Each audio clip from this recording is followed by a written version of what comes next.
നമസ്കാരം. 4 സിലിണ്ടർ എഞ്ചിനുകൾ കാലഹരണപ്പെട്ടുകൊണ്ടിരിക്കുന്ന ഒരു കാലത്തിലൂടെയാണ് നമ്മൾ കടന്നു പോയിക്കൊണ്ടിരിക്കുന്നത്. തീർച്ചയായിട്ടും ഒരു കാര്യം പറയാം, ഇനി അങ്ങോട്ട് പോകും തോറും എല്ലാ മാനുഫാക്ചേഴ്സും ഈ കെഫെ നോംസ് മീറ്റ് ചെയ്യാൻ വേണ്ടിയിട്ടും, അതുമാത്രമല്ല ഭാരത് സ്റ്റേജ് 7 വരുന്നുണ്ടല്ലോ, അപ്പോൾ ആ ഒരു പൊല്യൂഷൻ നോംസൊക്കെ മീറ്റ് ചെയ്യാൻ വേണ്ടിയിട്ട് ഈ എന്തായാലും 4 സിലിണ്ടർ എഞ്ചിനെല്ലാം കട്ട് ചെയ്തിട്ട് 3 സിലിണ്ടർ എഞ്ചിനിലേക്ക് വരും. പിന്നെ നാച്ചുറലി ആസ്പിറേറ്റഡ് ആയിട്ടുള്ള 4 സിലിണ്ടർ എഞ്ചിൻ്റെ പെർഫോമൻസ് ഒരിക്കലും ഈ നാച്ചുറലി ആസ്പിറേറ്റഡ് ആയിട്ടുള്ള 3 സിലിണ്ടർ എഞ്ചിന് കിട്ടില്ല.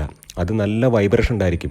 നമ്മൾ ഈ കരിമ്പ് ജ്യൂസൊക്കെ അടിക്കുന്ന മെഷീനില്ലേ, അതുപോലെ ഇരിക്കും. വളരെ സിമ്പിളായിട്ട് പറയുകയാണെന്നുണ്ടെങ്കിൽ, ഞാൻ മോശമായിട്ട് പറഞ്ഞതല്ല, ഞാനൊരു വിഷമം കൊണ്ട് പറഞ്ഞതാണ്. നല്ല റിഫൈൻഡ് ആയിട്ടുള്ള 4 സിലിണ്ടർ എഞ്ചിനുകളെ മാറ്റിയിട്ട് ഇത്തരത്തിലുള്ള 3 സിലിണ്ടർ എഞ്ചിൻ വാങ്ങാൻ വേണ്ടി നമ്മൾ നിർബന്ധിതരാകുന്ന ഒരു അവസ്ഥയുണ്ടല്ലോ. കാര്യങ്ങൾ ഇങ്ങനെയൊക്കെയാണ് പോകുന്നതെങ്കിലും ഹ്യുണ്ടായി എന്ന് പറയുന്ന വാഹന നിർമ്മാതാവ് അവരിപ്പോഴും 4 സിലിണ്ടർ എഞ്ചിൻ കണ്ടിന്യൂസ് ആയിട്ട് ഉണ്ടാക്കിക്കൊണ്ടിരിക്കുന്നുണ്ട്. അതായത് അവരുടെ വാഹനങ്ങൾ നോക്കുകയാണെന്നുണ്ടെങ്കിൽ 6 എയർ ബാഗ് സ്റ്റാൻഡേർഡ് ആയിട്ടുണ്ട്. അതുമാത്രമല്ല അവരെപ്പോഴും 4 സിലിണ്ടർ എഞ്ചിനുകൾക്കാണ് പ്രാധാന്യം കൊടുത്തിട്ടുള്ളത്. ഹ്യുണ്ടായി വാഹനങ്ങൾ വാങ്ങുന്ന ആൾക്കാർ, നമ്മുടെ ഇൻട്രോ നീണ്ടുപോവുകയല്ല, എന്നാലും ഒരു കാര്യം കൂടെ പറയട്ടെ.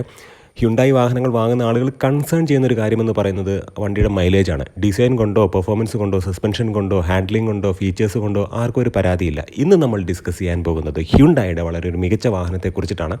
കുറച്ച് പോരായ്മകളുണ്ട്, അതൊക്കെ മാറ്റി നിർത്തി കഴിഞ്ഞാൽ മെക്കാനിക്കലി ഈ ഒരു വാഹനം വളരെ നല്ല വാഹനമാണ്.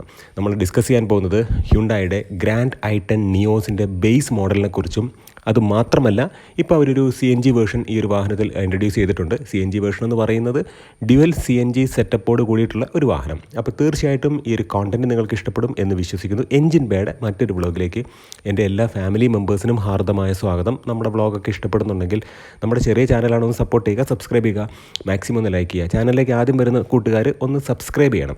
ഈ ഒരു വാഹനം നമ്മൾ നോക്കുകയാണെന്നുണ്ടെങ്കിൽ സെഗ്മെൻറ്റിൽ കാണാത്ത കുറേ ഫീച്ചേഴ്സ് ബേസ് മോഡലിൽ തന്നെ കൊടുത്തിട്ടുണ്ട്. ഈ ഒരു വാഹനത്തിൻ്റെ മോഡൽസ് അല്ലെങ്കിൽ വേരിയൻസ് നമ്മൾ നോക്കുകയാണെന്നുണ്ടെങ്കിൽ ഇറ എന്ന് പറയുന്നൊരു വേരിയൻ്റ് ഉണ്ട്, മാഗ്ന, സ്പോർട്സ്, ആസ്റ്റ, അങ്ങനെയുള്ള വേരിയൻറ്റിലാണ് ഈ ഒരു വാഹനം അവൈലബിൾ ആയിട്ടുള്ളത്. ആ കാര്യങ്ങളൊക്കെ നമുക്ക് അറിയാവുന്നതാണ്.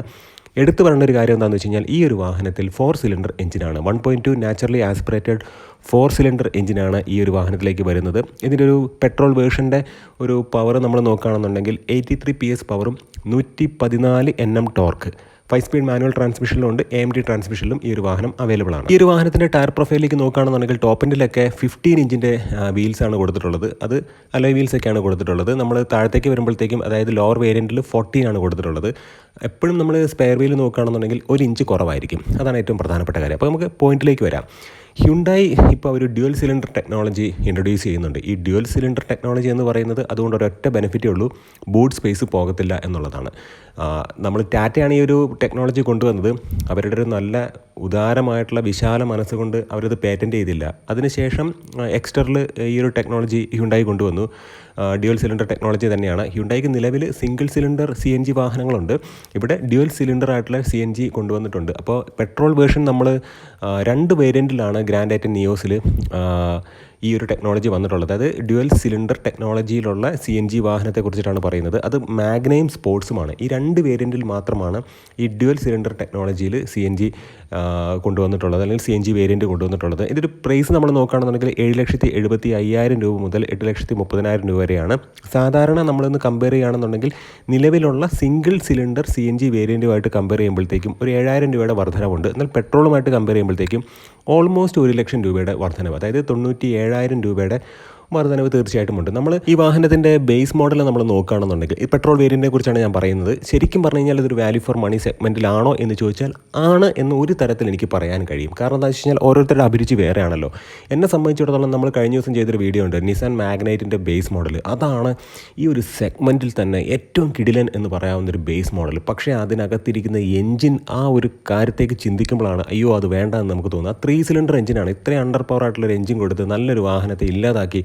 അങ്ങനെ പറഞ്ഞിട്ട് കാര്യമൊന്നുമില്ല. നമ്മുടെ ഇവിടുത്തെ ഒരു ടാക്സ് സിസ്റ്റമാണ് ഇതിനകത്ത് ഏറ്റവും പ്രധാനപ്പെട്ട കാര്യം. കാരണം വാഹന നിർമ്മാതാക്കളുടെ കയ്യിലൊക്കെ ഒരുപാട് നല്ല എഞ്ചിനുകളും കാര്യങ്ങളൊക്കെ ഉണ്ട്, എസ്പെഷ്യലി ടൊയോട്ടയുടെയൊക്കെ കയ്യിൽ. നമുക്ക് കാര്യത്തിലേക്ക് വരാം.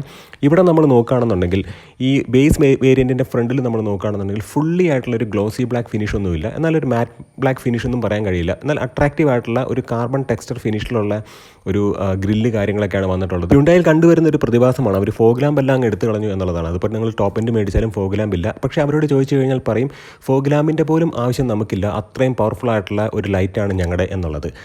നമ്മളതങ്ങ് വിശ്വസിക്കുന്നു എന്നവർ വിചാരിച്ചാൽ അത് മിഥ്യാധാരണയാണ് സുഹൃത്തുക്കളെ.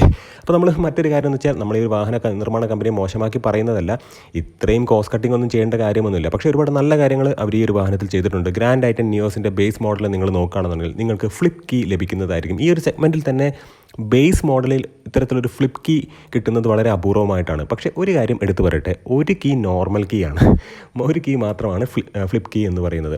ഇനി നമ്മൾ ഇൻറ്റീരിയർ നോക്കുകയാണെന്നുണ്ടെങ്കിൽ ഇതിൻ്റെ ഒരു പ്ലസ് പോയിൻ്റാണ് ഞാൻ പറയുന്നത്. ഇൻറ്റീരിയറിൽ നല്ല സ്പേസ് ഉണ്ട്, നല്ല തൈ സപ്പോർട്ടുണ്ട്, 4 സീറ്റുകളിലും ഹൈറ്റ് അഡ്ജസ്റ്റബിൾ ആയിട്ടുള്ള ഹെഡ് റെസ്റ്റ് കൊടുത്തിട്ടുണ്ട്. മാരുതി കണ്ടുപഠിക്കേണ്ട കാര്യമാണ്, നിസാൻ കണ്ടുപഠിക്കേണ്ട കാര്യമല്ല. കാരണം നിസാൻ അവരുടെ മാഗ്നൈറ്റിൻ്റെ ബേസ് മോഡലൊക്കെ കൊടുക്കുന്നുണ്ട്.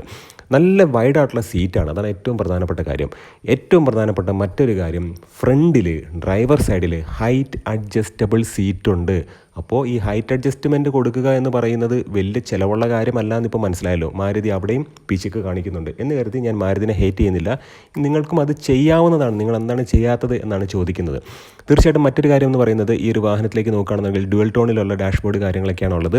അതുമാത്രമല്ല ഓക്കെ, അതായത് ബേസ് വേരിയൻ്റ് ആണ്, 5,92,200 രൂപയാണ് എൻ്റെ ഒരു എക്സ്-ഷോറൂം പ്രൈസ് എന്ന് പറയുന്നത്. അപ്പോൾ അങ്ങനെയൊക്കെ വെച്ച് നോക്കുമ്പോഴത്തേക്കും അത്യാവശ്യം നല്ല ഒരു ഇൻറ്റീരിയർ പാറ്റേൺ ഒക്കെയാണ് കൊടുത്തിട്ടുള്ളത്. ഫ്രണ്ടിലാണെന്നുണ്ടെങ്കിൽ ഹാലജൻ ബേസ്ഡ് ആയിട്ടുള്ള റിഫ്ലക്ടറാണുള്ളത്, അല്ലെങ്കിൽ ഹെഡ് ലാമ്പുകളാണ് കൊടുത്തിട്ടുള്ളത്. ബാക്കിലാണെന്നുണ്ടെങ്കിലും ഹാലജൻ ബേസ്ഡ് ആയിട്ടുള്ള ടെയിൽ ലൈറ്റുകളാണ് കൊടുത്തിട്ടുള്ളത്. കണക്റ്റഡ് ആയിട്ടുള്ള ടെയിൽ ലൈറ്റ് കാര്യങ്ങളൊന്നുമില്ല, എന്നാൽ അതിനെ അനുസ്മരിപ്പിക്കുന്ന രീതിയിലുള്ള റിഫ്ലക്ടർ അവിടെ കൊടുത്തിട്ടുണ്ട്. മറ്റൊരു പ്രധാനപ്പെട്ട കാര്യം എന്ന് പറയുന്നത്, ആഡിക്വേറ്റ് ആയിട്ടുള്ള ഒരു ബൂട്ട് സ്പേസ് ഉണ്ട്.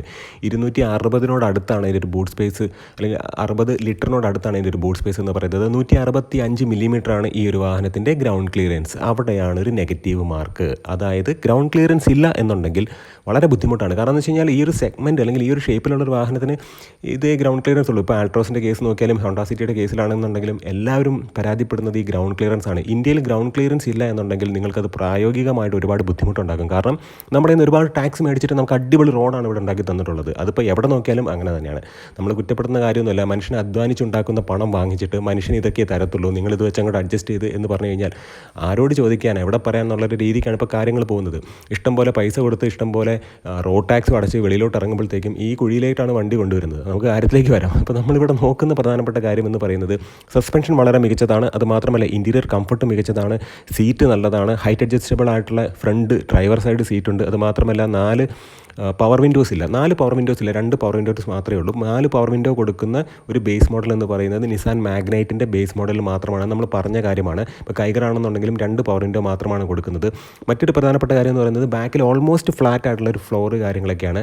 ഏറ്റവും പ്രധാനപ്പെട്ട കാര്യമെന്ന് പറയുന്നത്, ഈ ഒരു വാഹനത്തിന് അത്യാവശ്യം നല്ലൊരു ടേണിംഗ് റേഡിയസ് കാര്യങ്ങളൊക്കെ ഉണ്ട്. മറ്റൊരു പ്രധാനപ്പെട്ട കാര്യമെന്ന് പറയുന്നത്, ഇതിപ്പോൾ ഒരു AMT ട്രാൻസ്മിഷനിനകത്ത് ഈ ഒരു വാഹനത്തിൻ്റെ CNG അവൈലബിൾ അല്ല. അത് പ്രധാനമായിട്ടുള്ളൊരു കാര്യമാണ്. ഇപ്പോൾ CNGയിലേക്ക് നമ്മൾ നോക്കുമ്പോഴത്തേക്കും ഡ്യുവൽ സിലിണ്ടർ CNG ഉണ്ട്, സിംഗിൾ സിലിണ്ടർ CNGയും അവിടെ ഉണ്ട്. അത് നമുക്ക് 2 ഓപ്ഷനിൽ മേടിക്കാൻ കഴിയുന്നതാണ്. പെട്രോളിലേക്ക് നോക്കുകയാണെന്നുണ്ടെങ്കിൽ ഒരു 19 കിലോമീറ്ററൊക്കെയാണ് ഇവർ ക്ലെയിം ചെയ്യുന്നൊരു മൈലേജ് എന്ന് പറയുന്നത്. പ്രാക്ടിക്കലി എന്താണെന്നുണ്ടെങ്കിലും ഒരു 15-16 ലഭിക്കുള്ളൂ. ഹ്യുണ്ടായി വാഹനങ്ങൾ വാങ്ങുന്ന ആളുകൾ എപ്പോഴും ശ്രദ്ധിക്കണം. ഒരു 4 സിലിണ്ടർ റിഫൈൻഡ് ആയിട്ടുള്ള ഒരു എഞ്ചിനാണ് നമ്മുടെ കയ്യിലുള്ളത്. അത് മാത്രമല്ല നമ്മൾ കറക്റ്റായിട്ടുള്ള ഒരു RPM മെയിൻറ്റെയിൻ ചെയ്ത് ഓടിച്ചാൽ നമുക്ക് നല്ല മൈലേജ് ലഭിക്കും. പക്ഷേ അങ്ങനെ കറക്റ്റായിട്ട് RPM മെയിൻറ്റെയിൻ ചെയ്ത് ഓടിക്കാനുള്ള റോഡുകൾ നമുക്കില്ല എന്നുള്ളതാണ് ഏറ്റവും പ്രധാനപ്പെട്ട കാര്യം. കാരണം ഈ കുഴിയിൽ നിന്നൊക്കെ ഒന്ന് കയറിയതിന് ശേഷമാണ് വണ്ടി ഓടിക്കാൻ കഴിയുകയുള്ളൂ. നമ്മുടെ ഇവിടെ നല്ല റോഡുകളുണ്ട്, പാലക്കാട് പ്രദേശത്തൊക്കെ അത്യാവശ്യം നല്ല റോഡുണ്ട്, നല്ല ഹൈവേസ് ഒക്കെ ഉണ്ടെന്ന് പറഞ്ഞാലും പ്രായോഗികമായിട്ട് നമ്മൾ ഉപയോഗിക്കുന്നത് നമ്മുടെ ഈ ലോക്കൽ ഏരിയ കാര്യങ്ങളിലൊക്കെയാണ്. അവിടെ നല്ല റോഡുകൾ കാര്യങ്ങളൊന്നുമില്ല. അപ്പോൾ തീർച്ചയായിട്ടും ഈ ഒരു കോണ്ടന്റ് ഇഷ്ടപ്പെട്ടു എന്ന് വിചാരിക്കുന്നു. നല്ല നല്ല വീഡിയോസുമായിട്ട് നമുക്ക് വീണ്ടും കാണാം. നിങ്ങളുടെ സ്നേഹത്തിന് സപ്പോർട്ടിന് ഒരിക്കൽ കൂടെ നന്ദി. നമസ്കാരം.